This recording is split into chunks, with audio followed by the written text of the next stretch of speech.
Hello good morning. Sreenarayana Guru open യൂണിവേഴ്സിറ്റിയിലെ 4 year ഡിഗ്രിക്കാരുടെ BA history എന്ന സബ്ജക്റ്റാണ് എടുക്കുന്നത്. BA ഹിസ്റ്ററിയിലെ 2ാം സെമസ്റ്ററിലെ സബ്ജക്റ്റായ ഹിസ്റ്ററി ഓഫ് ഇന്ത്യ 1 അതിൻ്റെ കോഴ്സ് കോഡാണ് SGB24HS102MC. ഇതിലെ ഫസ്റ്റ് ബ്ലോക്കാണ് നമ്മൾ എടുക്കുന്നത് കേട്ടോ. Pre historic and proto historic India. ആദ്യം 3 യൂണിറ്റ് നമ്മൾ കംപ്ലീറ്റ് ആക്കിയിട്ടുണ്ട്. ഇപ്പോൾ 4ാമത്തെ യൂണിറ്റാണ് എടുക്കാൻ പോകുന്നത്. ഓക്കെ, എല്ലാവരും നന്നായിട്ട് ശ്രദ്ധിച്ച് ഈ വീഡിയോ കാണുകയും അതുപോലെ തന്നെ ക്ലാസ് കേട്ടതിന് ശേഷം നിങ്ങളുടെ ടെക്സ്റ്റും മുന്നിൽ വെച്ച് വേണം നോക്കാൻ, എന്നാലും നിങ്ങൾക്ക് കൂടുതൽ മനസ്സിലാവുകയുള്ളൂ. ഓക്കെ, നമുക്ക് യൂണിറ്റിലോട്ട് കിടക്കാം. Unit 4 nature of Harappan society and culture. ഈ യൂണിറ്റിൽ നമ്മൾ ഹരപ്പയെ കുറിച്ചിട്ടാണ് ഡിസ്കസ് ചെയ്യുന്നത്. നമ്മൾ ഇതിന് മുൻപുള്ള യൂണിറ്റിൽ ഹരപ്പയെ കുറിച്ച് നോക്കിയിട്ടുണ്ട്. അത് മറന്നു പോയിട്ടുണ്ടെങ്കിൽ ഒന്നുകൂടി ആ ക്ലാസ് കാണണം. ഹരപ്പ എന്താണ്, എവിടെയാണ് കണ്ടെത്തിയിട്ടുള്ളത്, ആദ്യകാലത്തിലെ പ്രധാനപ്പെട്ട ഒരു സിവിലൈസേഷനാണ് ഹരപ്പൻ സിവിലൈസേഷൻ. അത് ഇൻഡസ് വാലി സിവിലൈസേഷൻ എന്നും കണ്ടെത്തിയിട്ടുണ്ട്. അതിനെക്കുറിച്ച് കുറച്ച് സവിശേഷത നമ്മൾ മനസ്സിലാക്കി വെക്കണം. അതോടൊപ്പമാണ് nature of Harappan society and culture എന്ന ഭാഗത്തേക്ക് കിടക്കേണ്ടത്. 4ാമത്തെ യൂണിറ്റിൽ എന്തൊക്കെ പറയുന്നത് നോക്കാം. ഹരപ്പൻ സമൂഹത്തിൻ്റെയും സംസ്കാരത്തിൻ്റെയും സ്വഭാവം എന്തൊക്കെയാണ് ഈ യൂണിറ്റിൽ വരുന്നത് എന്ന് നോക്കാം. ഹരപ്പൻ സമൂഹത്തിൻ്റെ സാമൂഹിക, സാമ്പത്തിക, സാംസ്കാരിക അടിസ്ഥാനം മനസ്സിലാക്കൽ, അതുപോലെ തന്നെ ഹരപ്പൻ സാമ്പത്തിക വ്യവസ്ഥ, കൃഷി, അതിൻ്റെ കലകൾ, വ്യാപാരം, സാങ്കേതിക പുരോഗതികൾ എന്നിവ വിലയിരുത്തുന്നു. ഹരപ്പൻ മതം, കല, സാമൂഹിക സംഘടനകൾ എന്നിവ വിശകലനം ചെയ്യുകയാണ് ഈ യൂണിറ്റിൽ നമ്മൾ പഠിക്കാൻ പോകുന്നത്. നമുക്ക് കുറച്ചും കൂടി ഈ യൂണിറ്റിലോട്ട് കടക്കാൻ, വിശദമായി കിടക്കാം. മുൻ യൂണിറ്റിൽ ചർച്ച ചെയ്തതുപോലെ തന്നെ ഹരപ്പൻ സംസ്കാരം അഥവാ ഇൻഡസ് വാലി സിവിലൈസേഷൻ എന്നാണ് അറിയപ്പെടുന്നത്. ഇത് ഒരു ബ്രോൺസ് ഏജ് സംസ്കാരമാണ്. ഏകദേശം BC 600 വരെ ഇത് നിലനിന്നിട്ടുണ്ട്. ഇതിൻ്റെ പ്രാധാന്യവും അതിൻ്റെ നഗരങ്ങളുടെ അർബൻ പ്ലാനിംഗ് സിസ്റ്റം പ്രധാനപ്പെട്ട ഒന്നാണ്. ഹരപ്പൻ നഗരത്തിൻ്റെ അർബൻ പ്ലാനിംഗ് വളരെ ഇമ്പോർട്ടൻ്റ് ആണ്. അതിൻ്റെ ആസൂത്രണം എങ്ങനെയാണ്, വാസ്തുവിദ്യ, സമൂഹം, സംസ്കാരം തുടങ്ങിയവയെല്ലാം അതിൻ്റെ സവിശേഷതകളാണ്. അതെല്ലാം നമ്മൾ ഉത്ഖനനങ്ങളുമായി കണ്ടെത്തിയിട്ടുണ്ട്. 19ാം നൂറ്റാണ്ടും 20ാം നൂറ്റാണ്ടും നടത്തിയ പുരാവസ്തു പരിശോധനകൾ ഹരപ്പൻ ജീവിതശൈലികൾ സംബന്ധിച്ച് നിരവധി അറിവുകൾ പുറത്തെടുത്തിട്ടുണ്ട്.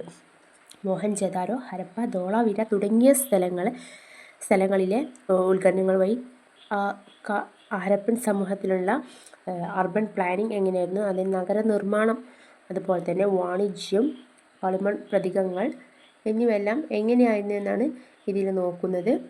പോട്ടറി, സീൽസ്, ടൂൾസ്, ടെറാക്കോട്ട പ്രതിമകൾ എങ്ങനെയായിരുന്നു എന്നിവയെല്ലാം തുടങ്ങിയവ കണ്ടെത്തിയിട്ടുണ്ട്.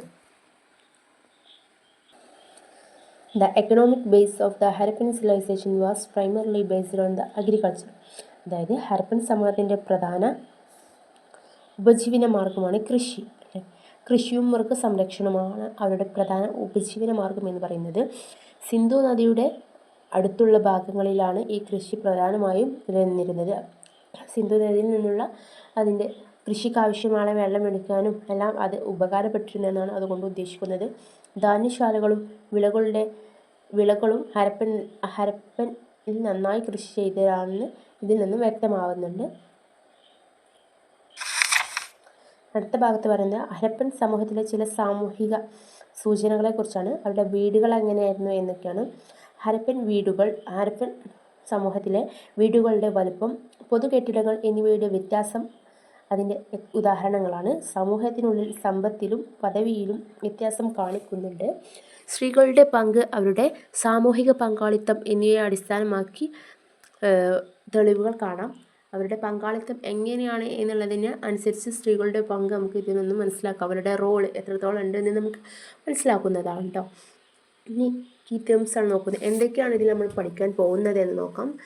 Subsistence method, art, graph, technology, training network, social stratification, religious, economy, social organisation, culture, society.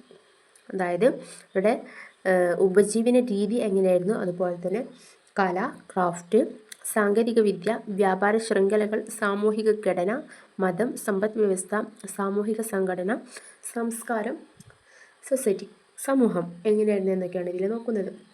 Okay, നമുക്ക് കുറച്ചും കൂടി ഡീറ്റെയിൽ ആയിട്ട് ഇതിലേക്ക് കടക്കാം.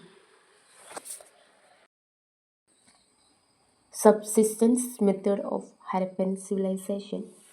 ഹരപ്പൻ സംസ്കാരത്തിൻ്റെ ഉപജീവന രീതി. ഹരപ്പൻ സംസ്കാരത്തിൻ്റെ ഉപജീവന രീതി എങ്ങനെയായിരുന്നു എന്നാണ് നോക്കുന്നത്. ഹരപ്പൻ സംസ്കാരം കൃഷിയും മൃഗസംരക്ഷണവും വേട്ടയും ഉൾപ്പെടുന്ന കാർഷിക ഉപജീവന രീതിയെ അടിസ്ഥാനമാക്കി നിലകൊണ്ടിരുന്നു. വിവിധ പ്രദേശങ്ങളിലും കാലാവസ്ഥയിലും ആശ്രയിച്ചുകൊണ്ട് വിളകൾ വ്യത്യാസങ്ങൾ കാണാം. മോഹൻജദാരോ, ലോഥാൾ, ഹരപ്പയും കാലിബംഗനിലും സസ്യങ്ങളും കണ്ടെത്തിയിട്ടുണ്ട്. വെള്ളരിക്ക, ചീര, പയർ, മത്തങ്ങ, മുളക് മുതലായുള്ള തെളിവുകൾ അവിടെ നിന്നും കൃഷി ചെയ്തതിൻ്റെയും സസ്യങ്ങളുടെയൊക്കെ തെളിവുകൾ അവിടെ നിന്ന് ലഭിച്ചിട്ടുണ്ട് എന്നാണ് പറയുന്നത്. വലിയ അളവിൽ ധാന്യശാലകൾ കണ്ടെത്തിയിട്ടുണ്ട്. ഹരപ്പയിലെ കോട്ടയിലെ ജനപ്രധാന കേന്ദ്രങ്ങളിൽ 6 ധാന്യശാലകൾ, ദി ഗ്രേറ്റ് ഗ്രാനറി, ഉണ്ടായിരുന്നെന്ന് കണ്ടെത്തിയിട്ടുണ്ട് കേട്ടോ. ഹരപ്പൻ, കാലിബംഗൻ, ലോഥാൾ എന്നിവിടങ്ങളിലെ അരിയുടെയും തെളിവുകൾ ലഭ്യമാണ്. അപ്പം അരി ചില സ്ഥലത്ത് നിന്നും കണ്ടെത്തിയിട്ടുണ്ട് എന്നാണ് പറയുന്നത്. എവിടേക്കാണ്?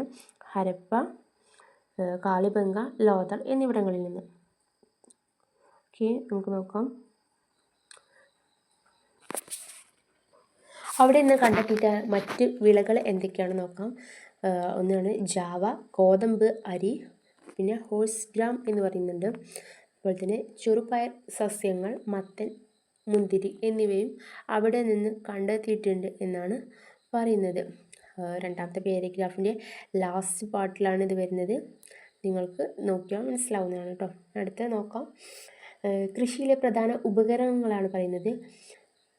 അവർ എന്തെല്ലാം തരത്തിലുള്ള ഉപകരണങ്ങളാണ് പ്രധാനമായും ഉപയോഗിച്ചിരുന്നത് നോക്കാം. പ്ലവ് ഉപയോഗിച്ചിരുന്നതിൻ്റെ തെളിവുകൾ കാലിബംഗനിൽ നിന്ന് ലഭിച്ചിട്ടുണ്ടെന്നാണ് പറയുന്നത്. അതായത് കലപ്പ ഉപയോഗിച്ചിരുന്ന തെളിവുകൾ കാലിബംഗനിൽ നിന്ന് ലഭിച്ചിട്ടുണ്ട്. പ്രധാനപ്പെട്ട പോയിൻ്റാണ്. അവരുടെ കൃഷിയിൽ ഉപയോഗിച്ചിരുന്ന ഉപകരണങ്ങളെ ചോദിക്കുമ്പോൾ കലപ്പ എന്ന് മാത്രം എഴുതി വെക്കാതെ അത് എവിടെ നിന്നാണ് ലഭിച്ചിട്ടുള്ളത് എന്നുകൂടി എഴുതി വെക്കാൻ ശ്രമിക്കണം. അതുപോലെ ഹരപ്പയിലും മറ്റു സ്ഥലത്തു നിന്നും കലപ്പയുടെ അവശിഷ്ടങ്ങൾ കണ്ടെത്തിയിട്ടുണ്ട്. ഇനി അവരുടെ മത്സ്യബന്ധനവും ഭക്ഷണശീലങ്ങളും എങ്ങനെയെന്ന് നോക്കാം. ഗുജറാത്ത് തീരപ്രദേശങ്ങളിൽ നിന്നുള്ള മനുഷ്യാവശിഷ്ടങ്ങളുടെ വിശകലനം കൊണ്ട് സമുദ്ര നദീജല വിഭവങ്ങൾ ആഹാരത്തിലുണ്ടായിരുന്നു എന്ന് മനസ്സിലാക്കാം. പ്രോട്ടീൻ ഉയർന്ന ഭക്ഷണങ്ങൾ ഉപയോഗിച്ചിരുന്നു. ഹരപ്പയിൽ കടൽ മത്സ്യത്തിൻ്റെ അസ്ഥികൂടം കണ്ടത് ഈ മത്സ്യം വ്യാപാരത്തിനായി ഉപയോഗിച്ചിരുന്നു എന്ന് സൂചിപ്പിക്കുന്നുണ്ട്. അപ്പോൾ എന്താണ് പറഞ്ഞിട്ടുള്ളത്? ഹരപ്പൻ ഗുജറാത്ത് എന്ന പ്രദേശത്ത് നിന്ന് ഹരപ്പൻ സമൂഹത്തിലെ മത്സ്യങ്ങൾ ഉപയോഗിച്ചിട്ടുണ്ട്. അതായത് നദീജല വസ്തുക്കൾ ആഹാരമാക്കിയിട്ടുണ്ട് എന്നാണ് പറയുന്നത്. അടുത്ത ഭാഗത്ത് പറയുന്നത് ഹരപ്പൻ സ്ഥലങ്ങളിൽ നിന്നും പലതരം കാട്ടുമൃഗങ്ങളുടെ അസ്ഥികൾ കണ്ടെത്തിയിട്ടുണ്ട്. ഇതിൽ പശുവേലി, പശുക്കളെയും അതുപോലെ തന്നെ പന്നി, കാട്ടുപന്നി, ആട്, കഴുത, ആന, റൈനോസസ് തുടങ്ങിയ പോത്തി എന്നിവ ഉൾപ്പെടെയുള്ള മൃഗങ്ങളെ കണ്ടെത്തിയിട്ടുണ്ട്. ഹരപ്പയിൽ പല സ്ഥലങ്ങളിൽ നിന്നും കുതിരയും കഴുതയും പോലുള്ള മൃഗങ്ങളുടെ അസ്ഥികളും കണ്ടെത്തിയിട്ടുണ്ട് എന്നാണ് പറയുന്നത്. പക്ഷെ വളരെ ചെറിയ തോതിലാണ് അവയെല്ലാം കണ്ടെത്തിയിട്ടുള്ളത്, കുതിരയൊക്കെ. ഹരപ്പൻ സ്ഥലങ്ങളിൽ നിന്നും വളർത്തുമൃഗങ്ങളുടെയും അവശിഷ്ടങ്ങൾ കണ്ടെത്തിയിട്ടുണ്ട്. ഹരപ്പൻ സമൂഹത്തിൻ്റെ ഒരു ഉപജീവന രീതിയാണ് മൃഗവളർത്തൽ എന്ന് നമ്മൾ പറഞ്ഞു, മൃഗസംരക്ഷണം. അതുകൊണ്ട് തന്നെ വളർത്തുമൃഗങ്ങളുടെ അവശിഷ്ടങ്ങൾ കണ്ടെത്തിയിട്ടുണ്ട്. ഇതിൽ കൂമ്പി ഉള്ളതും കാള, ആടുകൾ തുടങ്ങിയവ എല്ലാം ഉൾപ്പെടുന്നുണ്ട്. ഓക്കെ, അപ്പോൾ നമ്മൾ പറഞ്ഞു എന്താണ് കാറ്റൽ ആൻഡ് ബഫലോ, അതായത് പശുവും പോത്തുമായിരുന്നു വെരി ഇമ്പോർട്ടൻറ്റ് ഡൊമസ്റ്റിക്കേറ്റഡ് ആനിമൽ. അവരുടെ പ്രധാനപ്പെട്ട വളർത്തുമൃഗമായിരുന്നു കാളയും പോത്തും അതുപോലെ തന്നെ പശുവും. നായയുടെ പ്രതിമകൾ കണ്ടെത്തിയതിൻ്റെ അടിസ്ഥാനത്തിൽ നായകളെയും വളർത്തിയിരുന്നതായി കരുതുന്നുണ്ട്. ഓക്കെ, അപ്പം അവരുടെ ഉപജീവന രീതി അവർ എന്തെല്ലാമാണ് വളർത്തിയിരുന്നത് എന്ന് നോട്ട് ചെയ്ത് വെക്കണം. ഇതിനെക്കുറിച്ച് ക്വസ്റ്റ്യൻ ഉണ്ടാകും. നെക്സ്റ്റ് പാർട്ടിലേക്ക് പോകാം. Arts, crafts and technology. ഈ ഭാഗം വളരെ ഇമ്പോർട്ടൻ്റ് ആണ്. കാരണം ആർട്സ് ക്രാഫ്റ്റ്സ് ടെക്നോളജി എന്നൊരു ക്വസ്റ്റ്യൻ ചോദിച്ചാൽ തന്നെ അത്യാവശ്യം എഴുതാനുണ്ട്. അതിൽ ഇൻക്ലൂഡായിട്ട് വരുന്നതാണ് എന്തെല്ലാമാണ് അവർ നിർമ്മിച്ചിരുന്നത്, അവിടെ കലകൾ, സാങ്കേതികവിദ്യ എന്തൊക്കെയായിരുന്നു എന്നാണ് ബാക്കിയുള്ളത് നോക്കുന്നത്. Terracotta, stone work, copper and bronze object, gold, seal making, bead making, shell work, weights and measure, ഇതെല്ലാം ഇതിൽ ഇൻക്ലൂഡായിട്ട് വരുന്നതാണ്. അപ്പോൾ ഒരു ആർട്ടിനെ കുറിച്ച്, ടെക്നോളജി എന്തൊക്കെയാണ്, ക്രാഫ്റ്റ് എന്നിവയെക്കുറിച്ച് ഹരപ്പൻ സൊസൈറ്റിയുടെ സവിശേഷതകൾ ചോദിക്കുകയാണെന്നുണ്ടെങ്കിൽ ഇതെല്ലാം നമുക്ക് ഇൻക്ലൂഡ് ചെയ്താൽ ഓക്കെ. ഓരോ സബ് ഹെഡിങ് ആയിട്ട് കൊടുത്തിട്ട് തന്നെ നിങ്ങൾക്ക് എഴുതേണ്ടി വരും. ഒരു എസ്സേ ചോദിക്കുകയാണെങ്കിൽ ഇതെല്ലാം എഴുതണം. ഫസ്റ്റ് ഹരപ്പ് എന്താണ്, എവിടെ കണ്ടെത്തി, അതിൻ്റെ കുറച്ച് ഫീച്ചേഴ്സ് എഴുതുക. എന്നിട്ടാണ് ആർട്ട്, ക്രാഫ്റ്റ്, ടെക്നോളജി എന്നീ ഭാഗത്തേക്ക് കടക്കേണ്ടത് കേട്ടോ. ഓക്കെ, നമുക്ക് നോക്കാം. ഹരപ്പൻ സ്ഥലങ്ങളിൽ നിന്നും കണ്ടെത്തിയ വിവിധ ആർട്ട് വസ്തുക്കൾ, അതായത് ക്രാഫ്റ്റ് ഉൾപ്പെടെയുള്ള വ്യത്യസ്ത വസ്തുക്കൾ, അവരുടെ സാങ്കേതിക ബോധവും മാനദണ്ഡപ്പെടുത്തിയ രീതി, അവരെങ്ങനെയാണ് അത് ഉൽപ്പാദിപ്പിച്ചിട്ടുള്ളത് അല്ലെങ്കിൽ നിർമ്മിച്ചിട്ടുള്ളത് എന്നീ രീതി സൂചിപ്പിക്കുന്നതാണ്. ഹരപ്പൻ പോട്ടറി ജോലികളിൽ നിർമ്മാണം മികച്ചതായിരുന്നു. അതായത് പോട്ടറി, മൺപാത്രങ്ങളുടെ നിർമ്മാണം വളരെ ഇമ്പോർട്ടൻ്റ് ആണ് ഹരപ്പൻ ക്രാഫ്റ്റിൽ, ആർട്ടിൽ. അവരുടെ മൺപാത്രങ്ങൾ വളരെയധികം നിർമ്മിച്ചിരുന്നു. അവരുടെ പ്രധാന ഒരു സവിശേഷതയായിട്ടാണ് മൺപാത്രങ്ങളുടെ നിർമ്മാണത്തെ കാണുന്നത്. മൺപാത്രങ്ങൾ ഉള്ള അടുപ്പുകൾ മോഹൻജദാരോ, ഹരപ്പ, ചാൻഹുദാരോ എന്നിവയുടെ വ്യത്യസ്ത സ്ഥലങ്ങളിൽ നിന്നും, പിന്നെ നൗഷാരോ എന്നീ വ്യത്യസ്ത സ്ഥലങ്ങളിൽ നിന്നും കണ്ടെത്തിയിട്ടുണ്ട്. കറുപ്പ് ചുവപ്പോട് കൂടിയുള്ള മൺപാത്രങ്ങൾ, പച്ച നിറത്തിലുള്ള, ഗ്രേ, കറുപ്പ്, ചുവപ്പ് എന്നീ ഉൾപ്പെടെയുള്ള പലതരം മൺപാത്രങ്ങൾ കണ്ടെത്തിയിട്ടുണ്ട്. മിക്ക മൺപാത്രങ്ങളും ചുട്ടെടുത്തിട്ടുള്ളതാണ്. അതുപോലെ തന്നെ സാധാരണ ഹരപ്പൻ മൺപാത്രങ്ങൾ ഉറപ്പുള്ളതും ഭംഗിയുള്ളതുമാണ്. അവരുടെ കഴിവിനെ സൂചിപ്പിക്കുന്ന ചുവന്ന നിറത്തിലുള്ള മൺപാത്രങ്ങൾ കറുത്ത ഡിസൈൻ കൊണ്ട് അലങ്കരിക്കപ്പെട്ടിട്ടുണ്ടായിരുന്നു. ഡിസൈനുകൾ കൂടുതലും മീൻ ചില്ലുകൾ, വൃക്ഷ പതാകകളും അടങ്ങിയതാണ്. അതായത് അവരുടെ ലാസ്റ്റ് ഭാഗത്തേക്ക് നോക്കി മനസ്സിലാവും അവരുടെ മൺപാത്രങ്ങളുടെ സവിശേഷതകളാണ് അതിൽ സൂചിപ്പിക്കുന്നത്. ഹരപ്പൻ സമൂഹത്തിൽ നിലനിന്ന അല്ലെങ്കിൽ അവർ നിർമ്മിച്ചിട്ടുള്ള അവരുടെ അടുപ്പുകളിൽ നിന്ന് ലഭിച്ചിട്ടുള്ള മൺപാത്രങ്ങളുടെ സവിശേഷതകൾ വളരെ ഇമ്പോർട്ടൻ്റ് ആണ്. ഹരപ്പൻ പോട്ടറി, അവരുടെ മൺപാത്രങ്ങൾ, അതിൻ്റെ സവിശേഷത നല്ല ചുട്ടെടുത്തിട്ടുള്ളവയുണ്ട്, ഉറപ്പുള്ളതാണ്, ഭംഗിയുള്ളതാണ്, വ്യത്യസ്ത നിറത്തിലുള്ള മൺപാത്രങ്ങളുണ്ട്. ചുവന്ന മൺപാത്രത്തിൽ അവർ കറുത്ത ഡിസൈൻ കൊണ്ട് അലങ്കരിച്ചിട്ടുണ്ട് എന്നാണ് പറയുന്നത്. അപ്പം അവരുടെ മൺപാത്രങ്ങൾ വളരെയധികം ഇമ്പോർട്ടൻ്റ് ആയിരുന്നു എന്ന് മനസ്സിലാക്കാം. നമുക്കിങ്ങനെ സെർച്ച് ചെയ്താൽ മനസ്സിലാവും അവരുടെ പോട്ടറിയെ കുറിച്ചിട്ടോ. ഇനി നെക്സ്റ്റ് വരുന്നതാണ് ടെറാക്കോട്ട. ഹരപ്പൻ സ്ഥലങ്ങളിൽ നിന്നും വലിയ തോതിലുള്ള ടെറാക്കോട്ടയുടെ വസ്തുക്കൾ കണ്ടെത്തിയിട്ടുണ്ട്. ഇവയിൽ കാള, അതുപോലെ തന്നെ പശു, കുരങ്ങ്, നായ തുടങ്ങിയ കളിപ്പാട്ടങ്ങളും വാഹനങ്ങളും മനുഷ്യരുടെ രൂപത്തിലുള്ള പാവകൾ മുതലായവ കണ്ടെത്തിയിട്ടുണ്ടെന്നാണ് പറയുന്നത്. ഈ പിക്ചറിൽ നിങ്ങൾക്ക് നോക്കിയാൽ മനസ്സിലാവും.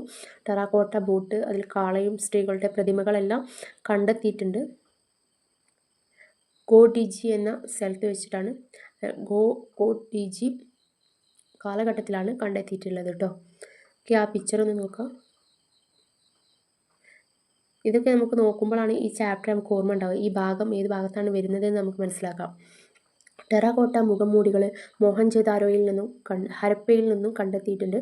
ടെറാക്കോട്ടയിലെ പ്രത്യേകതയിൽ നിന്നുള്ള ഒന്നാണ് സ്റ്റോൺ വെയർ ബാംഗിൾസ്. അല്ലെ, പ്രധാനപ്പെട്ട ഒരു എക്സാമ്പിളാണ് പറയുന്നത്. ടെറാക്കോട്ട അവരുടെ നിർമ്മിച്ചിട്ടുള്ളത് വസ്തുക്കൾ, ടെറാക്കോട്ടയിൽ നിന്നും ലഭിച്ചിട്ടുള്ള വസ്തുക്കൾ, കളിപ്പാട്ടങ്ങൾ, അതിലെല്ലാം ഇമ്പോർട്ടൻ്റ് ആയിട്ടുള്ള ഒന്നാണ് സ്റ്റോൺ വെയർ ബാംഗിൾസ്. ഈ പിക്ചറിൽ കാണിച്ചിട്ടുള്ളതാണ് സ്റ്റോൺ വെയർ ബാംഗിൾസ് എന്ന് പറയുന്നത് കേട്ടോ. നെക്സ്റ്റ് വരുന്നതാണ് stone work. Stone work was another important craft activity. മറ്റൊരു പ്രധാനപ്പെട്ട ക്രാഫ്റ്റ് ആക്ടിവിറ്റിയാണ് സ്റ്റോൺ വർക്ക്. മോഹൻജദാരോയിൽ നിന്നും കണ്ടെത്തിയ പുരുഷൻ്റെ തലചിത്രം സ്റ്റോൺ വർക്ക് എന്നതിൻ്റെ മികച്ച ഒരു ഉദാഹരണമാണ്. സ്റ്റോൺ വർക്കിൻ്റെ ഒരു മികച്ച ഉദാഹരണമാണ് മോഹൻജദാരോയിൽ നിന്ന് കണ്ടെത്തിയിട്ടുള്ള പുരുഷൻ്റെ തലചിത്രം എന്ന് പറയുന്നത്. ശില്പത്തിൻ്റെ കണ്ണുകൾ പൂർണ്ണമായും അടച്ചിരിക്കുന്നു. ഇത് ആലോചനയിൽ മുഴുകിയിരിക്കുകയെന്നതായി സൂചിപ്പിക്കുന്നുണ്ട്. ചില പണ്ഡിതന്മാർ ഇത് പുരോഹിതൻ്റെ ശിരസ്ഥാനം ആയിരിക്കാമെന്നും പറയുന്നുണ്ട്. കൂടാതെ ധോളവീരയിൽ നിന്നും ഒലിഞ്ഞും കണ്ടെത്തിയിട്ടുണ്ട്. അപ്പോൾ എന്താണ്, പ്രീസ്റ്റ് കിങ് ആയിരിക്കും എന്നാണ് പറയുന്നത്. മോഹൻജദാരോയിൽ നിന്നും ലഭിച്ചിട്ടുള്ള കല്ല് കൊണ്ട് നിർമ്മിച്ചിട്ടുള്ള സ്റ്റോൺ വർക്കിൻ്റെ പ്രധാന എക്സാമ്പിളാണ് പുരുഷൻ്റെ ഒരു തലചിത്രം. അത് കണ്ണ് പൂർണ്ണമായും അടച്ചിരിക്കുകയാണ്. ആലോചനയിൽ മുഴുകിയിരിക്കുന്ന ഒരു പ്രീസ്റ്റ് കിങ് ആണ് എന്നാണ് പറയുന്നത്. നമുക്ക് നോക്കാം. ഇതാണ് മോഹൻജോദാരോയിൽ നിന്ന് കണ്ടെത്തിയ പ്രീസ്റ്റ് കിങ് എന്ന് പറയുന്നത് കേട്ടോ. ഈ ശില്പം നോക്കുക, അതിൻ്റെ സവിശേഷത മനസ്സിൽ ഓർമ്മ വന്നാൽ തന്നെ സ്റ്റോൺ വർക്കിനുള്ള ആൻസർ നിങ്ങൾക്ക് എഴുതാൻ പറ്റും. കണ്ടില്ലേ, ഒരു പ്രീസ്റ്റ് കിങ്ങിൻ്റെ രൂപത്തിലുള്ളതാണ്. ഷെഡ് ബ്ലേഡ്, അതായത് ചുരു പോലെയുള്ള കത്തികളെ ഹരപ്പയിൽ നിന്നും കണ്ടെത്തിയിട്ടുണ്ട്. ഇവയിൽ ചിലത് വീട്ടുപകരണങ്ങൾക്കും ചിലത് അഗ്രേറിയൻ ആക്ടിവിറ്റീസിനു വേണ്ടി ഉപയോഗിച്ചിരുന്നു. കത്തികൾ റോഹിൽ ഹിൽസ് പ്രദേശത്തു നിന്നും കണ്ടെത്തിയിട്ടുണ്ടെന്നാണ് പറയുന്നത്. നെക്സ്റ്റ് പാർട്ടാണ് copper and bronze objects. Harappan കലാസൃഷ്ടികളിൽ ഏറ്റവും പ്രശസ്തമായ മോഹൻജോദാരോയിൽ നിന്ന് കണ്ടെത്തിയ ബ്രോൺസിൽ നിർമ്മിച്ചിരിക്കുന്ന നൃത്തം ചെയ്യുന്ന പെൺകുട്ടിയുടെ ശില്പമാണ് കോപ്പർ ആൻഡ് ബ്രോൺസ് ഒബ്ജക്റ്റീവ്സിൻ്റെ മറ്റൊരു എക്സാമ്പിൾ എന്ന് പറയുന്നത്. ഈ ശില്പത്തിൻ്റെ തല തിരിഞ്ഞ് പിന്നോട്ട്, കണ്ണുകൾ ശാന്തതയോട് കൂടിയതും വലത് കൈ കിടന്ന നിലയിലും ഇടത് കൈ തൂങ്ങിയ നിലയിലുമാണ്. ഈ ചിത്രം ഹരപ്പൻ കലയിലുള്ള ഒരു മികച്ച സൃഷ്ടികളിൽ ഒന്നായാണ് കണക്കാക്കപ്പെടുന്നത്. One of the Harappan masterpiece of art എന്നാണ് പറയുന്നത്. ഹരപ്പൻ സംസ്കാരത്തിൻ്റെ പ്രധാന സവിശേഷതയാണ് ചെമ്പ് വസ്തുക്കളുടെ ഉപയോഗം. ചിലപ്പോഴൊക്കെയായി ഹരപ്പൻ ശില്പികൾ ചെമ്പിൻ്റെ ആഷസ്, ടിൻ, നിക്കൽ എന്നിവ കലർത്തിയിട്ടുള്ള ഉപകരണങ്ങൾ ഉപയോഗിച്ചിട്ടുണ്ട്. ശുദ്ധമായ ചെമ്പ് ഉൽപ്പന്നങ്ങൾക്കൊപ്പം ചെമ്പും ബ്രോൺസും ഉപയോഗിച്ചതിൻ്റെ ഉപകരണങ്ങളാണ് പാത്രങ്ങൾ, കുന്തങ്ങൾ, കത്തികൾ, വാളുകൾ, അമ്പുകൾ, കോടാലികൾ, മീൻ പിടിക്കാൻ ഉപയോഗിച്ചിരുന്ന ഹുക്കുകൾ എന്നിവ ഉപയോഗിച്ചിട്ടുണ്ടെന്ന് തെളിവുകൾ ലഭിച്ചിട്ടുണ്ട്. കത്തികൾ, കോടാലികൾ എന്നിവയിൽ പലതും അലോയ് ആക്കി ഉണ്ടാക്കിയവയായിരുന്നു. പണ്ഡിതന്മാർ പറയുന്നത് പ്രകാരം കാലം തോറും ഈ അലോയ് ഉപകരണങ്ങൾ വർദ്ധിച്ചു എന്നാണ്. മോഹൻജോദാരോയിലുണ്ടായ പഠനങ്ങൾ പ്രകാരം ബ്രോൺസ് ഉപകരണങ്ങൾ ഉപയോഗിച്ചിരിക്കുന്നത് 6% നിന്നും 23% വരെ വർദ്ധിച്ചതായി കാണപ്പെടുന്നു എന്നാണ്. ഹരപ്പയിൽ 16 ചെമ്പ് ഉരുക്കുശാലകൾ കണ്ടെത്തിയിട്ടുണ്ട്. ലോഥളിൽ ചെമ്പ് ജോലിക്കാർക്കുള്ള വർക്ക്ഷോപ്പുകൾ ഉണ്ടായിരുന്നു. മോഹൻജോദാരോയിൽ നിന്ന് ചെമ്പ് ഓക്സൈഡ് കണ്ടെത്തിയിട്ടുണ്ട്. പുരാവസ്തു ശാസ്ത്രജ്ഞർ വിശ്വസിച്ചതുപോലെ ചെമ്പ് വസ്തുക്കൾ വളരെ വിലയേറിയവയായിരുന്നു. അതിനാൽ അവ മറ്റു വിലയേറിയ വസ്തുക്കളോടൊപ്പം അടക്കം ചെയ്തിരുന്നതായി കണ്ടെത്തുന്നു. ഹരപ്പയിൽ നിന്നും കുക്കിംഗ് പാത്രം കണ്ടെത്തിയിട്ടുണ്ട്. അത് ബ്രോൺസ് ലിഡ് ഉൾപ്പെടുത്തിയിട്ടുള്ളത്. നെക്സ്റ്റ് പാർട്ടിലോട്ട് പോകാം. ഗോൾഡ്, സ്വർണം. ഹരപ്പൻ സ്ഥലങ്ങളിൽ നിന്ന് സ്വർണ്ണാഭരണങ്ങൾ പോലുള്ള വളകൾ, നെക്ലേസ്, കമ്മലുകൾ, പാവകൾ, മാലകൾ എന്നിവ കണ്ടെത്തിയിട്ടുണ്ട്. അല്ലാദിനോയിൽ നിന്നും സ്വർണവും വെള്ളിയും ചേർന്നിട്ടുള്ള കല്ലുകൾ കണ്ടെത്തിയിട്ടുണ്ട്. അവർ സീസസ് ഉപയോഗിച്ചിരുന്നു. ലോഥാളിൽ നിന്നും കണ്ടെത്തിയുള്ള 2 ലോഹങ്ങളിൽ ഇരുമ്പ് സംയുക്തം കാണിക്കുന്നുണ്ട്. ഇത് ഇരുമ്പ് അവർ ഉപയോഗിച്ചിരുന്നു. ഇരുമ്പ് ഉരുക്കുന്നതിൽ പരിചിതരായിരുന്നു എന്ന് മനസ്സിലാക്കാം. അടുത്തതാണ് സീൽ മേക്കിംഗ്. സീൽ മേക്കിങ്ങിൽ പറയുന്നത് seal making was another important craft activity of Harappan സമൂഹത്തിൽ പ്രധാനപ്പെട്ട മറ്റൊരു ക്രാഫ്റ്റ് ആക്ടിവിറ്റിയാണ് സീൽ മേക്കിംഗ് എന്ന് പറയുന്നത്. മിക്ക സീലും ചതുരത്തിലുള്ള വൃത്തത്തിലോ ആയിരിക്കും നിർമ്മിച്ചിട്ടുള്ളത്. ഒരു സീലിൻ്റെ ശരാശരി വലിപ്പം എന്ന് പറയുന്നത് size of the seal 2.54 centimetre മുതൽ 6.35 സെൻറ്റിമീറ്റർ വരെയായിരുന്നു. മിക്ക സീലുകളും നിർമ്മിച്ചിരിക്കുന്നത് സിയാറ്റൈറ്റ് കൊണ്ടാണ്. എന്നാൽ ചിലതിൽ വെള്ളി, ഫയൻസ്, കാൽസൈറ്റ് മുദ്രകൾ കണ്ടെത്തിയിട്ടുണ്ട്. വെള്ളികളിൽ നിർമ്മിച്ചിട്ടുള്ള സീലുകൾ കണ്ടെത്തിയിട്ടുണ്ട് എന്നാണ് പറയുന്നത്. ഇവിടെ ഒരു ചിത്രം കൊടുത്തിട്ടുണ്ട്, നോക്കിയാൽ നിങ്ങൾക്ക് മനസ്സിലാവും. 2 കൊമ്പൊക്കെയുള്ള ഒരു കാളയുടെ ചിത്രമാണ്. അത് സീലാക്കി ചെയ്തിട്ടുള്ളതാണ്.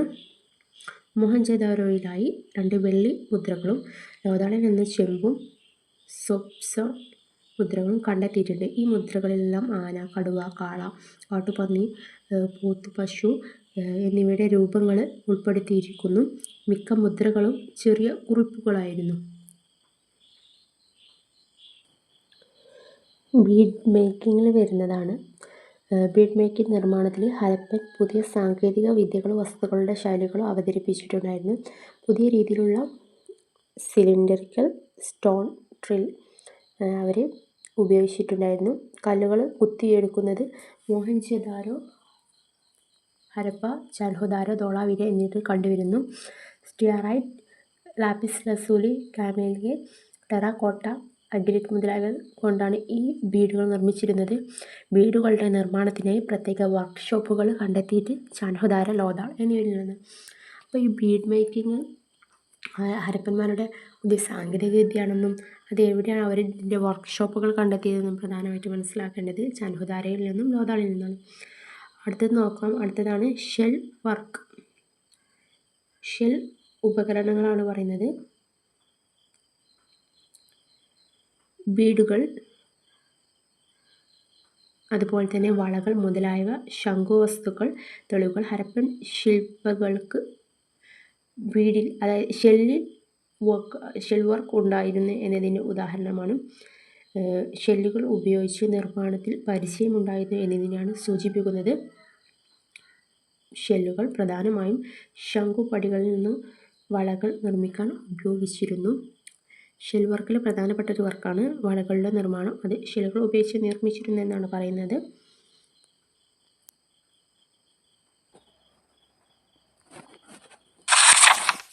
അടുത്ത പേജിലോട്ട് നോക്കാം. ശംഖുപകരണങ്ങൾ അല്ലെങ്കിൽ ഷെൽ വസ്തുക്കൾ പ്രധാനമായും നിർമ്മാണ കേന്ദ്രങ്ങളായിരുന്നു ചാൻഹോദാരോ, ബാലാകോട്ടും ചാൻഹോദാരോയും പ്രധാന നിർമ്മാണ കേന്ദ്രങ്ങളായിരുന്നു ഷെൽ വർക്കിൻ്റെ. ഗുജറാത്തിലെ ഷെൽ ജോലികൾ പ്രത്യേകതയുണ്ട്. അതായത് shell work is evidence in Gujarat. ഗുജറാത്തിലെ ഷെൽ വർക്കിൻ്റെ ഒരു എവിഡൻസ് ലഭിച്ചിട്ടുണ്ട് എന്നാണ് പറയുന്നത്. അതുപോലെ തന്നെ ഗുജറാത്തിലെ നാഗേശ്വറിൽ നിന്നും ഷെൽ വർക്കിനായി വളകൾ നിർമ്മാണം പ്രസിദ്ധമാണ് എന്നാണ് പറയുന്നത്. ഗുജറാത്തിലുള്ള നാഗേശ്വർ എന്ന സ്ഥലത്തുള്ള ഷെൽ വർക്കിംഗ്, അതുപോലെ തന്നെ ബാങ്കിൾ മേക്കിംഗ്, വളകളുടെ നിർമ്മാണം വളരെ പ്രസിദ്ധമാണ്. ഷെൽ വർക്കിൻ്റെ അതർ എവിഡൻസ് ലഭിച്ചിട്ടുള്ളതാണ് ധോളാവീര, റാംപൂർ, ലോഥാൾ, നാഗ്വേഡ, ബാഗസ തുടങ്ങിയ സ്ഥലങ്ങളിൽ നിന്നും, അതുപോലെ തന്നെ മറ്റൊരു സ്ഥലമാണ് കുന്ദാസി എന്നീ സ്ഥലങ്ങളിൽ നിന്നെല്ലാം ഷെൽ മേക്കിങ്ങിൻ്റെ തെളിവുകൾ ലഭിച്ചിട്ടുണ്ട് എന്നാണ് പറയുന്നത് കേട്ടോ. നെക്സ്റ്റ് ആർട്ട്, ടെക്നോളജി, ക്രാഫ്റ്റിൽ വരുന്ന ലാസ്റ്റത്തെ ഒരു പോയിൻ്റാണ് വെയ്റ്റ്സ് ആൻഡ് മെഷർ. ഭാരവും അളവുകളും. ഹരപ്പന്മാർ തങ്ങളുടെ സ്റ്റാൻഡേർഡൈസേഷനിൽ അത്യന്തം മികച്ചവരായിരുന്നു എന്ന് പറയുന്നത്. ഈ ചിത്രത്തിൽ ഹരപ്പന്മാരുടെ ഭാരം, കല്ലുകൾ, അളവുകളൊക്കെയാണ് എങ്ങനെയാണ് നോക്കുന്നതിനുള്ള കല്ലുകളെയാണ് ഈ ചിത്രത്തിൽ കൊടുത്തിട്ടുള്ളത്. കേനോയറിൻ്റെ അഭിപ്രായത്തിൽ ഈ ഉയർന്ന നിലവാരത്തിലുള്ള മാനദണ്ഡങ്ങൾ ഇത് ഹരപ്പൻ സമൂഹത്തിൻ്റെ അളവുകളും തൂക്കങ്ങളും സംബന്ധിച്ച ഗ്രാഫ് സ്റ്റാൻഡേർഡൈസേഷൻ വരെ പ്രത്യേകതയുള്ളതാണ്. അതായത് അദ്ദേഹത്തിൻ്റെ അഭിപ്രായത്തിൽ ഈ അളവുകളും തൂക്കങ്ങളൊക്കെ ഹരപ്പൻ സമൂഹത്തിൻ്റെ പ്രത്യേകതയാണ് സൂചിപ്പിക്കുന്നത് എന്നാണ് പറയുന്നത്. അതുപോലെ തന്നെ ചേർട്ടും കറുത്ത കല്ലുകളും ഉപയോഗിച്ച് നിർമ്മിച്ച ക്യൂബിക് ഭാരങ്ങൾ പല സ്ഥലങ്ങളിൽ നിന്നും കണ്ടെത്തിയിട്ടുണ്ട്. ഈ ഭാരം കല്ലുകൾ സ്റ്റാൻഡേർഡായ അളവുകൾ പാലിക്കുന്നതാണ്. ചെറിയ ഭാരങ്ങൾക്കായി ബൈനറി സിസ്റ്റം അഥവാ 1:2:4:1:2:8:16:32 32:16:34 എന്നീ നിലയിലാണ് അവർ കൊടുത്തിട്ടുള്ളത്. അതുപോലെ തന്നെ ഉപയോഗിച്ചിരുന്നത് കൂടിയ ഭാരങ്ങൾക്കായി ഡെസിമൽ സിസ്റ്റം 160, 200, 320, 640 എന്നിവ ഉപയോഗിച്ചിരുന്നു. ഏറ്റവും ഭാരമേറിയ തൂക്കം മോഹൻജൊദാരോയിലാണ് കണ്ടെത്തിയിട്ടുള്ളത്. അതിൻ്റെ ഭാരം ഏകദേശം 10.856 ഗ്രാം ആണ് എന്ന് പറയുന്നുണ്ട്. അപ്പം ഇതെല്ലാമാണ് എന്ത് പറയുന്നത് ഫസ്റ്റ് പറഞ്ഞ ആർട്ട്, ക്രാഫ്റ്റ് ആൻഡ് ടെക്നോളജി. ഇതിൽ ക്വസ്റ്റ്യൻ വന്നാൽ നമ്മൾ art, craft, technology in Harappa എന്ന് ചോദിച്ചാൽ എന്തെല്ലാം പോയിൻറ്റ്സ് എഴുതാം? Terracotta, stone work, copper and bronze objects, gold, seal making, bead making, shell work, അതുപോലെ തന്നെ എയ്ഡ്സ് മെഷേഴ്സ് എന്നിവയെക്കുറിച്ചുള്ള എല്ലാ പോയിൻറ്റ്സ് ചെയ്താലും ഫുൾ മാർക്ക് നിങ്ങൾക്ക് ലഭിക്കാം. ഒരു സംശയമില്ല, കറക്റ്റ് പഠിക്കുക. ഇതിൽ പറഞ്ഞിട്ടുള്ള പോയിൻറ്റ്സ് എല്ലാം കുത്തിയിരുന്ന് പറ പഠിക്കേണ്ട ആവശ്യമൊന്നുമില്ല.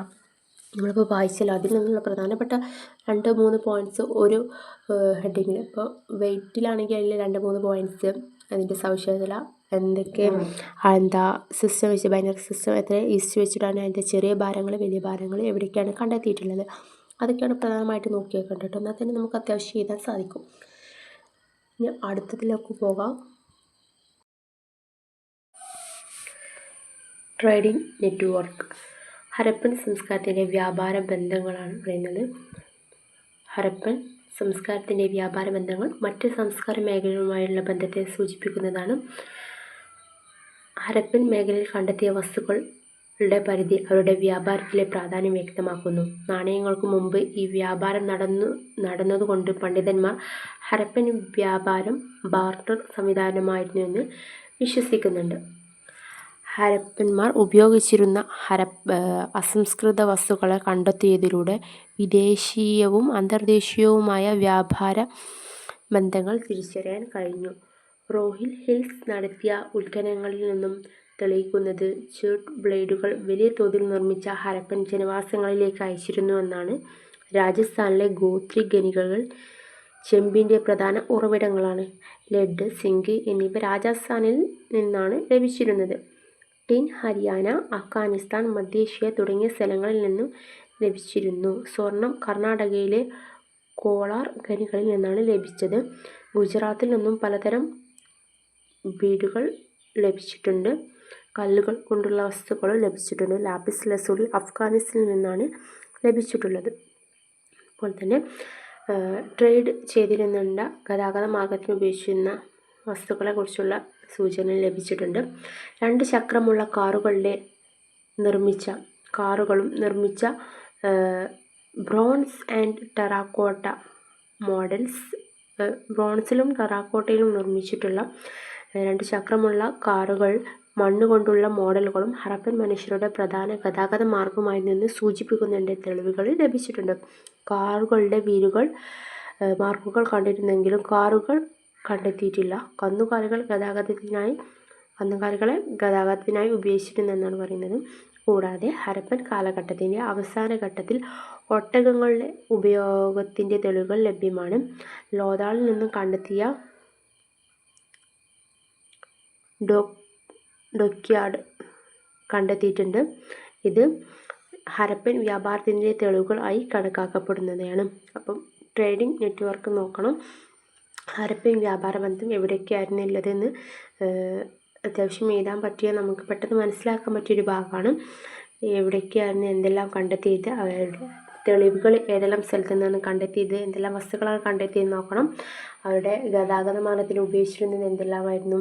അത് കാറിൻ്റെ ബ്രോൺസും ടെറാക്കോട്ടയിൽ നിർമ്മിച്ച കാർ വീലുകൾ ലഭിച്ചിട്ടുണ്ടെന്ന് പറഞ്ഞു.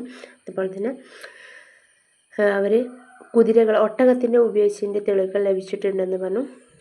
അങ്ങനെ എന്തെല്ലാമാണെന്ന് നോക്കാം. ഇനി ഏതെല്ലാം സ്ഥലങ്ങളുമായിട്ടാണ് വ്യാപാര ബന്ധം ഉണ്ടായിരുന്നതെന്ന് നോക്കാം. ലോങ് ഡിസ്റ്റൻസ് ട്രേഡ്, ദൂരവ്യാപക വ്യാപാരം എന്ന് പറയുന്നത്. ദൂരവ്യാപക വ്യാപാരത്തെക്കുറിച്ചുള്ള പ്രധാന വിവരങ്ങൾ ഹരപ്പൻ സംസ്കാരത്തിലെ സബ്സിസ്റ്റൻസ്, അതായത് സബ് കോണ്ടിനെൻറ്റ് പുറത്തുള്ള പ്രദേശങ്ങളിൽ നിന്ന് കണ്ടെത്തിയിട്ടുണ്ട്. അതിന് പ്രധാനമായിട്ടും ചില ഉദാഹരണങ്ങൾ ഏതെല്ലാം സ്ഥലത്ത് നിന്നാണ് കണ്ടെത്തിയത് എന്ന് പറയുന്നുണ്ട്. നോക്കാം.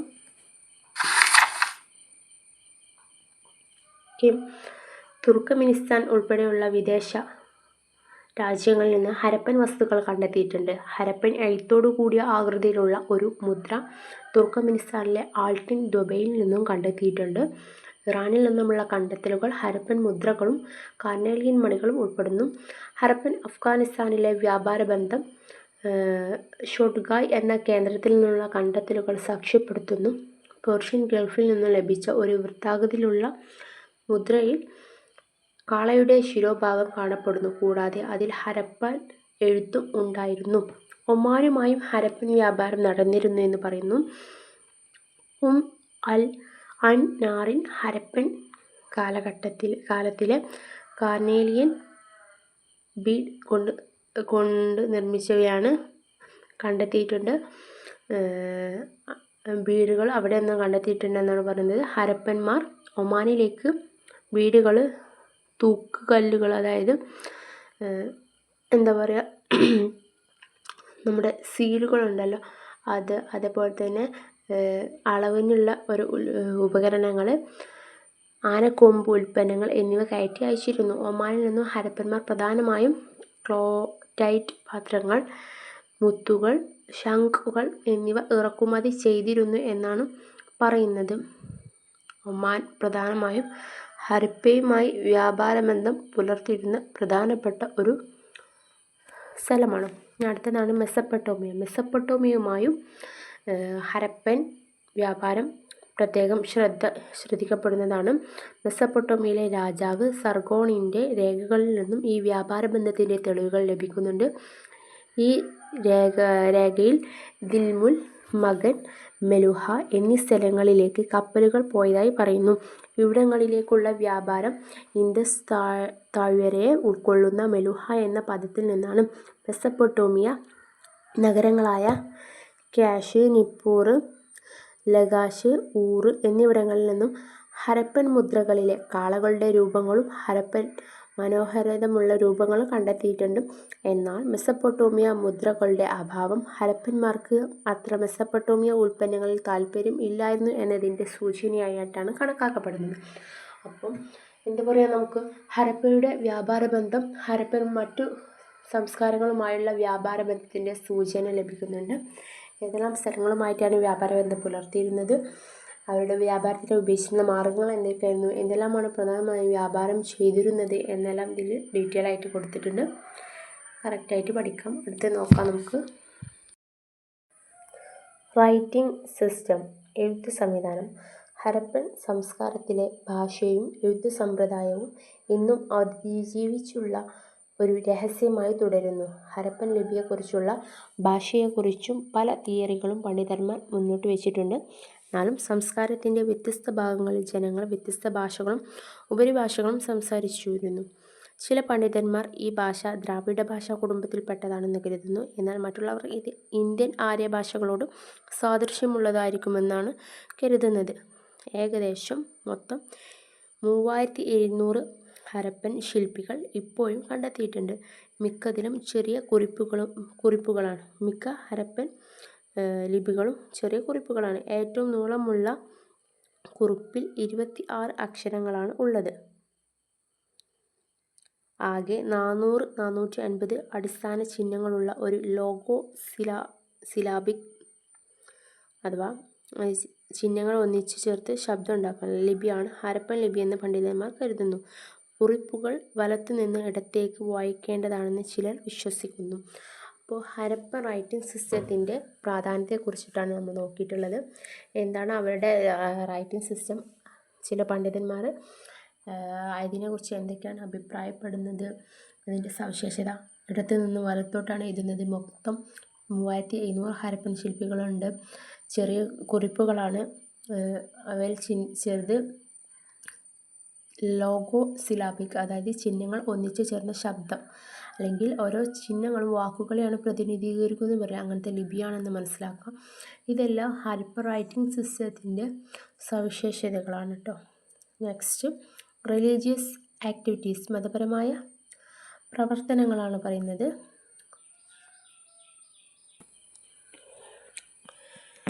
റിലീജിയസ് ആക്ടിവിറ്റി എന്ന് നമ്മൾ പറഞ്ഞു. ഹരപ്പൻ മതം എന്ന ആശയം ആദ്യമായി മുന്നോട്ട് വെച്ചത് ജോൺ മാർഷൽ ആണ്. ഇമ്പോർട്ടൻ്റ് ആണ്, നോക്കണം. റിലീജിയസ് ആക്ടിവിറ്റി, ഹരപ്പയുടെ മതം, ഹരപ്പൻ റിലീജിയൻ എന്ന ആശയം ആദ്യം മുന്നോട്ട് വെച്ചത് ജോൺ മാർഷലാണ് 1931.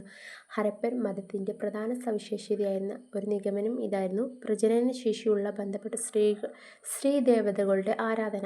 വിവിധ ഹരപ്പൻ സ്ഥലങ്ങളിൽ നിന്നുള്ള ടെറാക്കോട്ട സ്ത്രീമൂർത്തികളുടെ തെളിവുകൾ ഉപയോഗിച്ച് പണ്ഡിതന്മാർ ഈ നിഗമനം കണ്ടെത്തിയത്.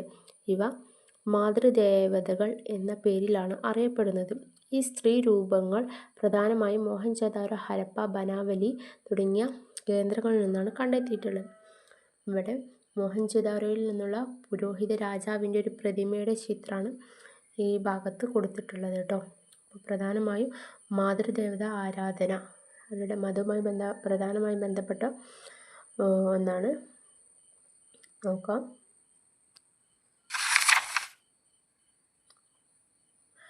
മാർഷൽ ഹരപ്പൻ മതവിശ്വാസത്തിൻ്റെ പുരുഷദേവതയെ ആരാധിച്ചിരുന്നതായി സൂചിപ്പിക്കുന്നു.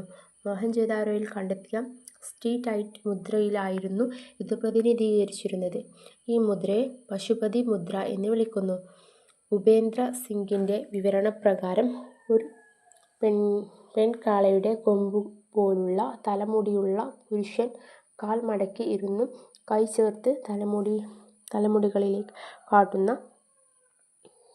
തലമുകളിലേക്ക് കാട്ടുന്ന വിധത്തിൽ ഒരു സിംഹാസനത്തിൽ ഇരിക്കുന്നതായി ഈ മുദ്രയിൽ കാണപ്പെടുന്നു. ആ പുരുഷദേവതയെ ചുറ്റി ആന, കഴുത, കാള, കടുവ എന്നിവ കാണപ്പെടുന്നു. മാർഷൽ ഇതിനെ ഹിന്ദു മതത്തിലെ ശിവനും ഇടയിലെ സാമ്യം കുറിക്കുന്നു. ജോൺ മാർഷൽ ഹരപ്പൻ ജനതയുടെ വനപ്രസവ ആചാരങ്ങൾ എന്ന നിലയിൽ പുരുഷനും സ്ത്രീയും ലിംഗപരവും യോനി രൂപത്തിലുള്ള പ്രതിമകൾ ആരാധിക്കപ്പെട്ടിരുന്നുവെന്ന് പറയുന്ന മറ്റു ചില സാധ്യതകളും വ്യക്തമാക്കിയിട്ടുണ്ട്. പിന്നീട് ജോർജ് ഡെയ്ലസ് ഈ പ്രതിമകൾ മതപരമായല്ല, പക്ഷേ ജ്യോതിശാസ്ത്രപരമായ സാങ്കേതിക ആവശ്യങ്ങൾക്കായോ ഉപയോഗിച്ചിരിക്കാമെന്ന് അഭിപ്രായപ്പെട്ടു. ഹരപ്പൻ കാലഘട്ടത്തിലെ മുദ്രകളിൽ കുറേ മരങ്ങളുടെയും തവളകൾ, മൃഗങ്ങൾ, പുഷ്പങ്ങൾ എന്നിവ കാണപ്പെടുന്നു. വിശ്വാസപരമായി ഇവയ്ക്ക് പ്രത്യേക പ്രാധാന്യമുണ്ടായിരുന്നുവെന്ന് പഠിക്കാം. അതിൻ്റെ പ്രാധാന്യം സൂചിപ്പിക്കുന്നുണ്ട്. മുദ്രകളിൽ കാണപ്പെടുന്ന മൃഗങ്ങളിൽ പശുവിൻ്റെയും സിംഹം, ആന, കഴുത, കടുവ എന്നിവ ഉൾപ്പെടുന്നുണ്ട്. ഇവയ്ക്ക് മതപരമായ പ്രാധാന്യമുണ്ടെന്നാണ് കരുതുന്നത്. മോഹൻജൊദാരോയിലുള്ള ഗ്രേറ്റ് ബാത്തിന് മതപരമായ ഉപയോഗമുണ്ടായിരുന്നുവെന്ന് ചില പഠിതാക്കൾ വിശ്വസിക്കുന്നു. അതിന് പ്രധാനമായും ഒരു മതപരമായ ആചാരക്രിയയ്ക്കായുള്ള സ്ഥലം, പ്രത്യേകിച്ച് ഉയർന്ന നിലയിലുള്ള ജനങ്ങൾക്കായുള്ള ചടങ്ങുകൾക്കുള്ള കുളിയൽ എന്ന നിലയിലാണ് കാണുന്നത്. ഇവിടെ ഒരു പിക്ചർ കൊടുത്തിട്ടുണ്ട്, നോക്കുക. ഈ ചിത്രത്തിൽ മോഹൻജൊദാരോയിൽ നിന്നുള്ള ഗ്രേറ്റ് ബാത്തിൻ്റെ ഒരു ചിത്രമാണ് കൊടുത്തിട്ടുള്ളത് കേട്ടോ. നെക്സ്റ്റ്, സാക്രിഫിഷ്യൽ റിച്വൽസ് നോക്കാം. ഹരപ്പൻ സൈറ്റുകളിൽ നിന്ന് ലഭിച്ച പുരാവസ്തു തെളിവുകൾ ബലിയർപ്പണങ്ങളുടെ ഉണ്ടായിരിപ്പിനെ സൂചിപ്പിക്കുന്നതാണ്. അതായത് ഹരപ്പൻ സൈറ്റുകളിൽ ബലിയർപ്പണങ്ങൾ ഉണ്ടായിരുന്നു എന്നതിനെ സൂചിപ്പിക്കുന്നതാണ്. ഉദാഹരണത്തിന് കാലിബംഗലിൽ നിന്ന് കണ്ടെത്തിയ ത്രികോണാകൃതിയിലുള്ള ടെറാക്കോട്ട ഒരു ഭാഗത്ത് ഒരു ദേവതയുടെ കൊത്തുപണിയുടെയും മറ്റു വശത്ത് ഒരു മൃഗത്തിൻ്റെ ഒരു മനുഷ്യൻ വലിച്ചു നടക്കുന്ന ദൃശ്യവുമുണ്ട്. ഇത് മൃഗബലി പ്രചാരത്തിലുണ്ടായിരുന്നുവെന്ന് സൂചിപ്പിക്കുന്നു. അതുപോലെ തന്നെ മറ്റൊരു മുദ്രയിലും ഒരു സ്ത്രീയുടെ ഇരുഭാഗത്തും പുരുഷൻ പിടിച്ചു നിൽക്കുന്ന ദൃശ്യങ്ങൾ കാണപ്പെടുന്നു. ഇത് മനുഷ്യബലിയുടെ സാധ്യതയ്ക്കുള്ള തെളിവുകളായി കണക്കാക്കപ്പെടുന്നു. ബലിയർപ്പണ ആചാരങ്ങളുടെ നിലവിലുണ്ടായിരുന്നതിൻ്റെ ഏറ്റവും ശക്തമായ തെളിവ് കാലിബംഗലിലെ നഗരം ചുറ്റി മൗണ്ടിൽ കണ്ടിട്ടുള്ള അഗ്നികുണ്ഡങ്ങളിൽ നിന്നാണ്. ഈ കുഴികൾ ബലിയർപ്പണത്തിനായാണ് നിർമ്മിച്ചതെന്ന് തിരിച്ചറിയപ്പെട്ടിട്ടുണ്ട്. ബനാവലി, ലോഥാൾ, അമ്രി എന്നിവിടങ്ങളിൽ നിന്നും അഗ്നികുണ്ഡങ്ങൾ കണ്ടെത്തിയിട്ടുണ്ട്. അപ്പോൾ അവരുടെ ബലിയർപ്പണ രീതികൾ എങ്ങനെയായിരുന്നു എന്നാണ് നോക്കുന്നത്. ഹരപ്പൻ സമൂഹത്തിൽ അങ്ങനെ ഒരു ആചാരം നിലനിന്നിട്ടുണ്ടായിരുന്നു. മനുഷ്യബലി, മൃഗബലി ഉണ്ടായിരുന്നു. ബലിയർപ്പണ ആചാരത്തിൻ്റെ ഏറ്റവും ശക്തമായ തെളിവാണ് കാലിബംഗലിൽ നിന്ന് നിർമ്മിച്ചിട്ടുള്ള അഗ്നികുണ്ഡ. അതിൽ നിന്ന് കുഴിച്ചെടുത്ത ബലിയർപ്പണത്തിനായി നിർമ്മിച്ചതാണെന്ന് തിരിച്ചറിഞ്ഞിട്ടുണ്ട്. അതുപോലെ തന്നെ ബനാവലി, ലോഥാൾ, അമ്രി എന്നിവ സ്ഥലങ്ങളിൽ നിന്നും ഈ അഗ്നികുണ്ഡങ്ങൾ കണ്ടെത്തിയിട്ടുണ്ട് എന്നാണ് പറയുന്നത്.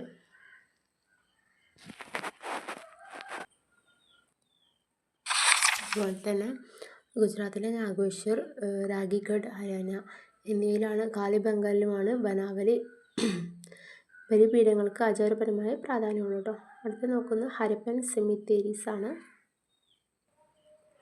ഹരപ്പൻ ശ്മശാനങ്ങളാണ് പറയുന്നത്. ഹരപ്പ, കാലിബംഗാൾ, ലോഥാൾ, റാഗിഘർഹി, സുർക്കോഡ തുടങ്ങിയ സ്ഥലങ്ങളിൽ ശ്മശാനങ്ങൾ കണ്ടെത്തിയിട്ടുണ്ട്. പൊതുവായ സംസ്കാര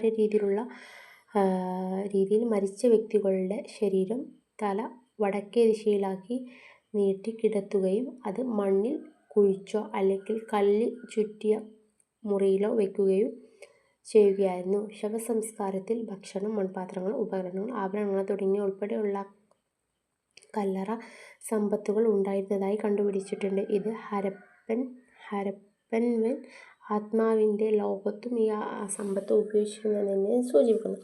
അപ്പോൾ അവരെ ആചാരം എങ്ങനെയെന്ന് പറഞ്ഞാൽ ശ്മശാനങ്ങൾ എങ്ങനെ വ്യത്യസ്ത സ്ഥലങ്ങളിൽ ഹരപ്പ, കാലിബംഗാൾ എന്നിവിടങ്ങൾ കണ്ടെത്തിയിട്ടുണ്ടെന്ന് പറഞ്ഞു.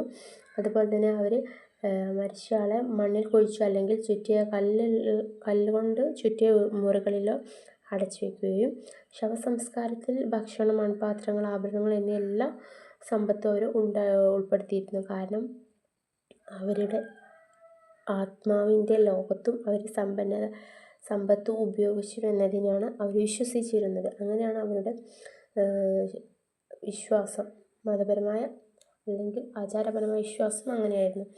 കാലിബംഗാളിലെ ശവസംസ്കാര കുഴിയിൽ നിന്ന് കണ്ടെത്തിയിട്ടുണ്ട്. കാലിബംഗാളിൽ ഒരു സിംബോളിക് ബറിൽസ് ശവക്കുഴിക്കുള്ളൊരു സിംബോളിക് ആയിട്ടുള്ളത് കണ്ടെത്തിയിട്ടുണ്ട്. പക്ഷേ എന്തുണ്ട്, അതിൽ അസ്ഥികളൊന്നും കാണുന്നില്ല. ഹരപ്പയിലും മൊഹൻജൊദാരോയിലും ഉപയോഗിച്ചിട്ടുള്ള ശവസംസ്കാരങ്ങളുടെ തെളിവുകൾ ലഭിച്ചിട്ടുണ്ട്. പുരുഷന്മാരുടെയും സ്ത്രീകളുടെയും ശവസംസ്കാരങ്ങൾ കണ്ടെത്തിയിട്ടുണ്ട് എന്നാണ് പറയുന്നത്. അതാണ് ഹരപ്പൻ സെമിത്തേരീസിൻ്റെ സവിശേഷതകൾ. നെക്സ്റ്റ് നമുക്ക് ഹരപ്പൻ സൊസൈറ്റിയെ കുറിച്ചാണ് നോക്കാനുള്ളത്.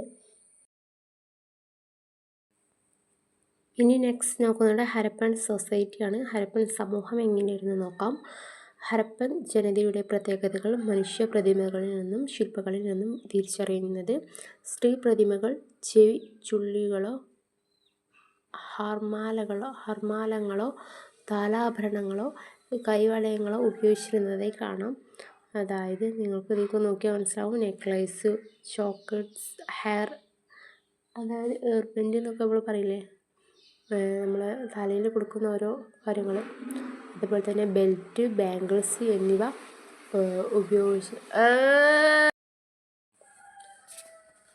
ഹരപ്പൻ സൊസൈറ്റി, ഹരപ്പൻ സമൂഹത്തെക്കുറിച്ചാണ് നോക്കുന്നത്. ഹരപ്പൻ ജനതയുടെ പ്രത്യേകതകൾ മനുഷ്യ പ്രതിമകളിൽ നിന്നും ശില്പങ്ങളിൽ നിന്നും തിരിച്ചറിയാവുന്നതാണ്. സ്ത്രീ പ്രതിമകൾ, അവർ നെക്ലേസ്, അതുപോലെ തന്നെ chokers, hair ornaments, bangles, belt എന്നിവ ഉപയോഗിച്ചിരുന്നതായി കാണാം. ഹരപ്പൻ സ്ത്രീകൾ പഞ്ചുകൊണ്ടുള്ള കുപ്പായം അല്ലെങ്കിൽ ഉരിയാടൽ ധരിച്ചിരുന്നതായി തോന്നുന്നു. ഹരപ്പയിലെ ആളുകൾ വസ്ത്രം, അതായത് വുമണ് ഷോർട്ട് സ്കേർട്ട് കോട്ടൻ്റെത് ധരിച്ചിരുന്നതായി തോന്നുന്നുണ്ടെന്നാണ് പറയുന്നത്. ഈ വിവരം ടെറാക്കോട്ട ചിത്രങ്ങളിൽ നിന്നാണ് ലഭിച്ചിട്ടുള്ളത്. പുരുഷ പ്രതിമകൾക്കെല്ലാം തലയിൽ ചില ആളുകൾ, പുരുഷന്മാർ തലയിൽ തൊപ്പികളിടും. അതായത് തലപ്പാവ എന്നൊക്കെ നമ്മൾ പറയില്ലേ, അതുപോലെ ടർബൺസ് ധരിക്കും. ചിലവർ നഗ്നമായി കാണുകയും ചെയ്യും. അതായത് കഷണ്ടി പോലെ ആയിരിക്കും ഉദ്ദേശിച്ചിരുന്നത്. അതിനാൽ അവർ ധരിച്ചിരുന്ന വസ്ത്രത്തിൻ്റെ രൂപം നിർണ്ണയിക്കാൻ നമുക്ക് പ്രയാസമാണ്. ചില ശില്പികളിൽ ധോത്തി പോലുള്ള അടിവസ്ത്രം ധരിച്ചിരുന്നതും ഒരു വസ്ത്രം ഇടാതിരുന്നതും കാണാം. മുടിയുടെ ശൈലി വെട്ടിയിരുത്തിയതും തുണിയിലാക്കിയതും നമുക്ക് കാണാവുന്നതാണ്. അതൊന്നും ഇമ്പോർട്ടൻ്റ് അല്ല. പക്ഷേ ഹരപ്പയിലെ ജനങ്ങൾ, പുരുഷന്മാർക്കും സ്ത്രീകൾക്കും നീണ്ട മുടി ഉണ്ടായിരുന്നു, വളരെ പ്രധാനപ്പെട്ട ഒന്നാണ്. അതൊക്കെ അവരുടെ സമൂഹത്തിൻ്റെ പോയിൻറ്റ്സിൽ ജസ്റ്റ് നമുക്ക് ആഡ് ചെയ്യാവുന്നതാണ് കേട്ടോ, വലിയ ഇമ്പോർട്ടൻ്റ് അല്ല.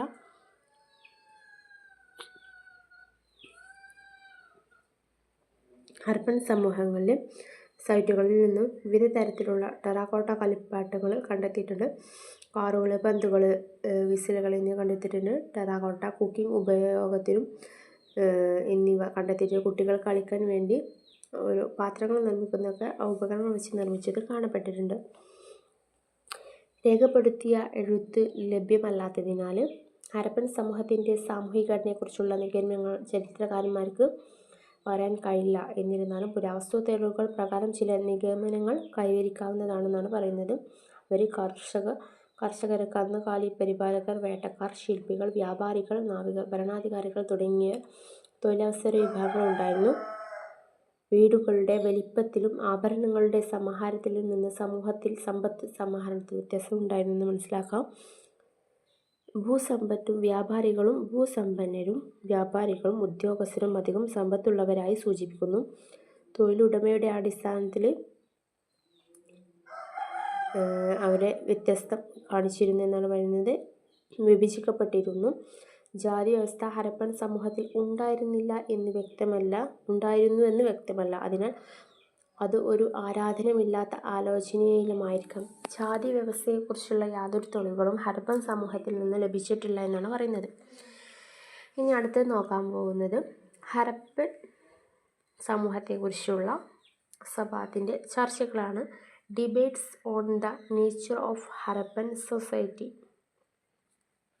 ഹരപ്പൻ സമൂഹത്തിൻ്റെ സംഘടനയെക്കുറിച്ചുള്ള ചർച്ചകൾ ആണ് പറയുന്നത്. വളരെ പ്രധാനപ്പെട്ട അതാണ്. ഇത് ഒരു എക്സാമിന് ഒരു ക്വസ്റ്റ്യനായിട്ട് വരാൻ നല്ല ചാൻസ് ഉണ്ട്. ഡിബേറ്റ്സിനെ പറ്റി ഹരപ്പൻ സൊസൈറ്റീൻ്റെ നേച്ചറിനെ കുറിച്ച് ഒരു ഡിബേറ്റ്സ് എഴുതാൻ ചോദിക്കാൻ ചാൻസ് ഉണ്ട്. അപ്പോൾ ഇതിൽ ഒരുപാട് കൊടുത്തിട്ടുണ്ട്. നിങ്ങളതെല്ലാം നോക്കേണ്ട ആവശ്യമില്ല. ഞാൻ പറയുന്ന കുറച്ച് പോയിൻറ്റ്സ് മാത്രം എഴുതി വെക്കുക അല്ലെങ്കിൽ മനസ്സിലാക്കി വെക്കുക ചെയ്യാം. അത് മാത്രം തന്നെ എഴുതിയാൽ മതിയാവും കേട്ടോ. ഓക്കെ. ഹരപ്പൻ സമൂഹത്തിൻ്റെ സംഘടനയെക്കുറിച്ചുള്ള ചോദ്യങ്ങൾ ഉയർന്നു വന്നിട്ടുണ്ട്. ഹരപ്പൻ സമൂഹത്തിൽ ഒരു രാഷ്ട്രീയ വ്യവസ്ഥ ഉണ്ടായിരുന്നോ? അല്ലെങ്കിൽ ഉണ്ടായിരുന്നെങ്കിൽ അതിൻ്റെ സ്വഭാവം എങ്ങനെയായിരുന്നു എന്ന് ചരിത്രകാരന്മാർക്ക് അഭിപ്രായ വ്യത്യാസമുണ്ട്. ചില ചരിത്രകാരന്മാർ ഹരപ്പൻ സംസ്കാരത്തിൽ യുദ്ധമോ സംഘർഷമോ വ്യക്തമായതായി തോന്നുന്നില്ല എന്ന് വിലയിരുത്തുന്നു. മെസപ്പൊട്ടേമിയയിലും ഈജിപ്തിലും സംസ്കാരങ്ങളെ അപേക്ഷിച്ച് ഹരപ്പൻ ആയുധങ്ങളുടെ കണ്ടെത്തലുകൾ വളരെ കുറവാണ്. അതിനാൽ അവിടെ യുദ്ധമുണ്ടായിട്ടില്ല എന്നൊരു നിഗമനത്തിലാണ്. യുദ്ധമോ സംഘർഷമോ സവിശേഷതകൾ ശക്തമായിരുന്നില്ല എന്നാണ് പറയുന്നത്.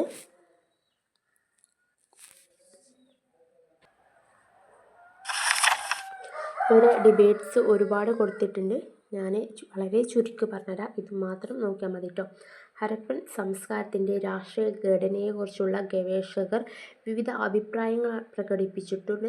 ഉപീന്ദർ സിംഗ് ഹരപ്പൻ നഗരങ്ങളിലെ തുടർച്ചയായ സാംസ്കാരിക പാരമ്പര്യം രാഷ്ട്രീയ സ്ഥിരത സൂചിപ്പിക്കുന്നു എന്നാണ് അഭിപ്രായപ്പെട്ടിട്ടുള്ളത്. ഇവിടുത്തെ വിവിധ നഗരങ്ങൾക്കായി ചില ഭരണഘടനാ ഗ്രൂപ്പുകൾ പ്രവർത്തിച്ചിരിക്കാമെന്നാണ് സമീപനം. ഉപീന്ദർ സിംഗ് പറഞ്ഞിട്ടുള്ളതാണ് പറഞ്ഞത്. ഞാൻ അടുത്തത് നോക്കുന്നത് സ്റ്റുവർട്ട് പിഗോട്ടും മോർട്ടിമർ വീലറും ഹരപ്പൻ സംസ്കാരത്തെ ഒരു കേന്ദ്രീകൃത സാമ്രാജ്യമായി കണക്കാക്കി.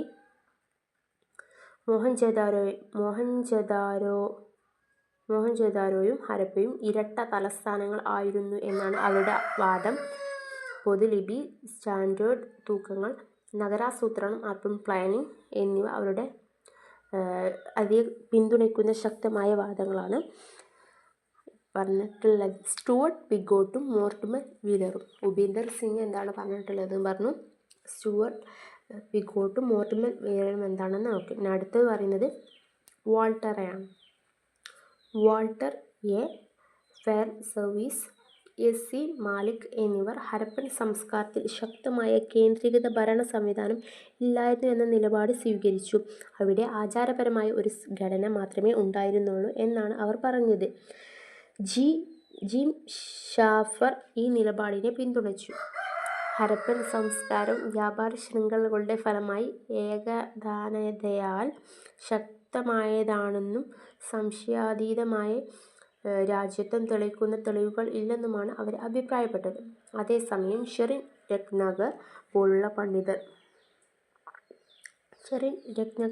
പണ്ഡിതൻ ഹരപ്പൻ സാമ്രാജ്യത്തിൻ്റെ സാധ്യത ഉയർത്തുന്നു. ആശയവിനിമയം, സ്റ്റാൻഡേർഡൈസേഷൻ, തൊഴിലാളികളുടെ സംഘടന, പ്രത്യേകവൽക്കരിച്ച ഉൽപ്പന്നങ്ങൾ തുടങ്ങിയ അവിടുത്തെ ഒരു സ്വതന്ത്ര രാഷ്ട്രീയ ഘടനയുടെ സാന്നിധ്യത്തെയാണ് സൂചിപ്പിക്കുന്നത്. പണ്ഡിതർ ഹരപ്പൻ സംസ്കാരത്തിൽ ഒരു കേന്ദ്രഭരണ സ്ഥാനമുണ്ടായിരുന്നോ എന്നതിനെക്കുറിച്ചുള്ള അഭിപ്രായ ഭേദത്തിലാണ്.